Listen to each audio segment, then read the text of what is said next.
Have you ever taken the subway in New York and wondered what lies just beyond the tunnel's edge? Beneath the city's chaos is a forgotten world. Sealed doors, crumbling platforms, and secret stations hiding in plain sight. Some are time capsules, others urban legends. This is the underground history NYC doesn't want you to see.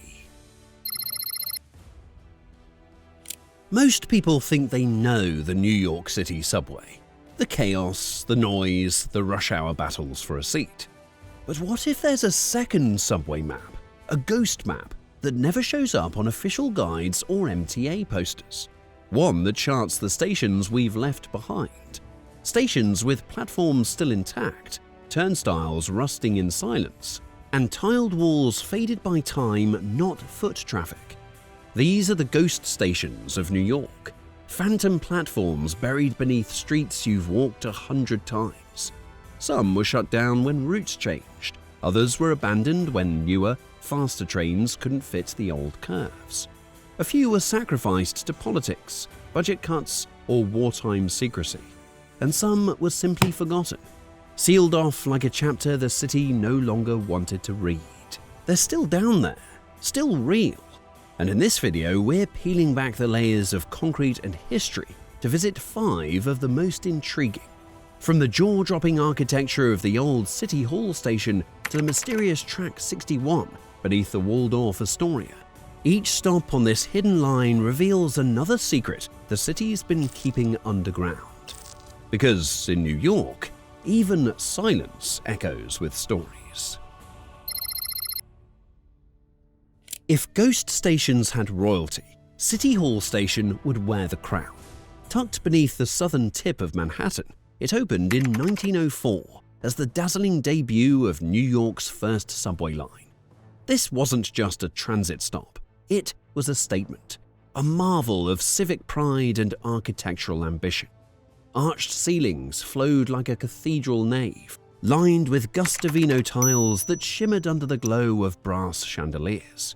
Skylights let in natural light by day. Trains passed under vaulted arches, greeted by elegance no commuter today could ever imagine. But beauty, it turns out, isn't enough to keep you on the map. By 1945, City Hall Station had become obsolete. The platform's sharp curve was a logistical nightmare, especially for the newer, longer trains. Ridership was dismal. Most people preferred the nearby Brooklyn Bridge stop. And so, with little fanfare, the station was quietly closed on December 31st, 1945. The chandeliers dimmed, the gates locked, the city moved on. Yet, the station never truly disappeared. It became a whispered legend, rumored to have hosted secret political meetings during off hours, its elegance too tempting for the city's elite to ignore. Urban explorers swapped stories of its grandeur, while MTA workers passed down tales of midnight visits. And here's the wild part, you can still catch a glimpse of it. If you stay on the Downtown 6 train as it loops back uptown, just past the Brooklyn Bridge stop, the train swings slowly through the old City Hall station. It's only a flicker, like watching a ghost glide by your window, but it's enough to remind you that beneath the grime and grit of modern transit, New York once built a palace underground, and then forgot it existed. Beneath the chaos of Grand Central Terminal lies something few commuters know exists, a secret platform called Track 61. Built to handle overflow, it was never used by the public. But here's where it gets interesting. According to urban legend, President Franklin D. Roosevelt used this hidden track to avoid the press and hide the effects of his polio. The story goes that FDR's armored train would pull into Track 61, and a private elevator, still connected to the Waldorf Astoria Hotel, would lift his car straight into the building. No crowds, no photographers, just presidential discretion. And here's the wild part. The platform still has power, still has guards, and still triggers security alerts. The elevator exists. The track is real. Whether it was truly used by FDR is up for debate, but the secrecy surrounding it only deepens the mystery. So if it's just an abandoned platform, why is it still protected?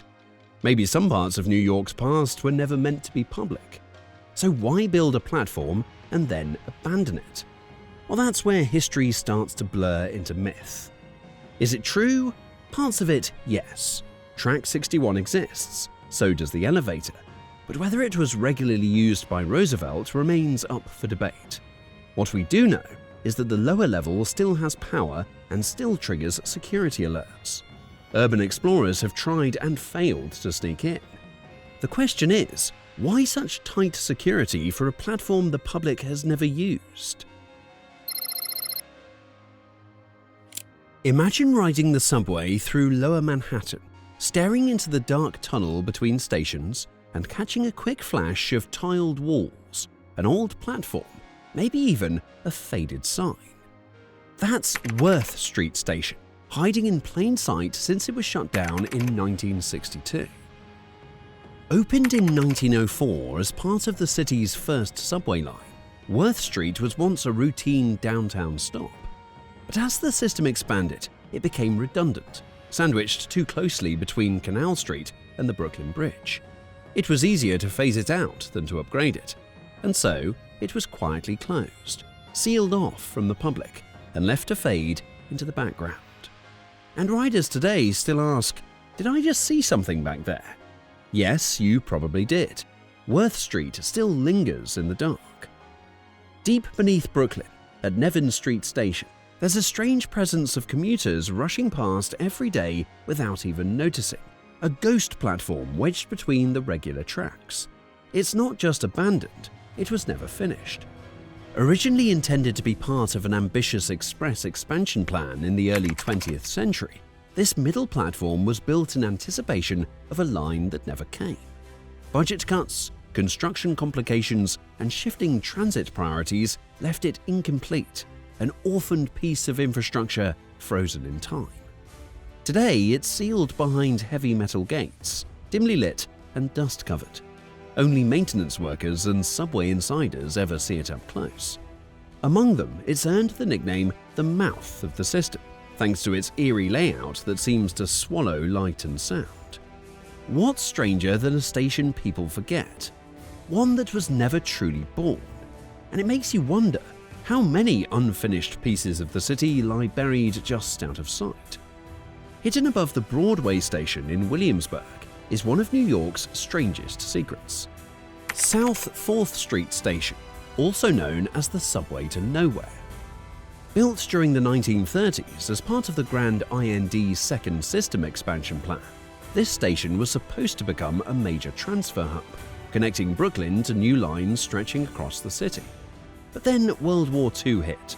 Budgets were slashed, priorities shifted, and the grand vision collapsed. Tracks were never laid, the station was never opened, and what was left behind? A vast echoing concrete space, hollow platforms waiting for trains that never came. Today, the station lives on mostly through grainy photos taken by urban explorers. Its walls are covered in layers of graffiti, tags upon tags, like a modern cave painting of forgotten ambition. The city never officially sealed it off, because technically it was never open to begin with. So there it sits, a phantom station above a functioning one, silent, empty, and haunting. Why build an entire underground station if you were never going to use it? In New York, the answer is often because they thought they would, and then they just didn't. All across New York, ghost stations aren't just buried underground, they're hiding in plain sight. At street level, you'll find rusted gates blocking staircases that lead nowhere. Bricked-up archways on sidewalks hint at entrances once used by thousands. Some old department stores and office buildings still have locked basement doors that once opened directly into the subway, now long forgotten, sealed shut like the past itself. To urban explorers, these spots are gold mines. Every rusted padlock or graffiti-covered door feels like an invitation to a hidden chapter of the city's history. But they're also a legal and physical minefield. Trespassing laws, collapsing structures, and active train lines make exploration risky business. The MTA refuses to reveal most of these locations, citing security concerns, and that secrecy only adds to the mystery. How many entrances have we walked past without realizing they once led into New York's ghost network? There's something undeniably tempting about peeling back the layers of a city, especially one as complex and secretive as New York. But urban exploration comes with serious risks. Beneath the streets lie active train lines, unstable platforms, collapsing ceilings, and sudden drops. One wrong step could mean injury or worse. And then there's the law. The MTA doesn't take kindly to thrill seekers sneaking into abandoned stations. Anyone caught exploring these hidden areas is subject to arrest, fines, or worse, being banned from the subway system altogether. Still, people do it because the reward can be breathtaking. Photos of empty tiled corridors, untouched signs from the 1940s, and rust-covered switches tell stories no textbook ever could. It's a fragile balance, part historical curiosity, part rebellion. At what point does a curious explorer become an outlaw? Well, that's the moral line many walk when chasing New York's forgotten underground. New York is a city constantly in motion, changing, growing, shedding its skin. The subway reflects that evolution. Every forgotten station is a snapshot of a moment when the city imagined one future but chose another. Some of these ghost stories were victims of progress. As trains got longer and faster, old platforms couldn't keep up. Others were simply misplaced bets, built in anticipation of neighborhoods that never developed, or as part of grand plans that collapsed under the weight of war, politics, or funding shortages. Still, they remain, in darkness, in silence, in fragments of tile and flickering lights. The subway isn't just a system of trains, it's a living archive of New York's hopes, mistakes, and second chances. What does it say about a city that buries its beauty, erases its history, and locks it behind metal gates?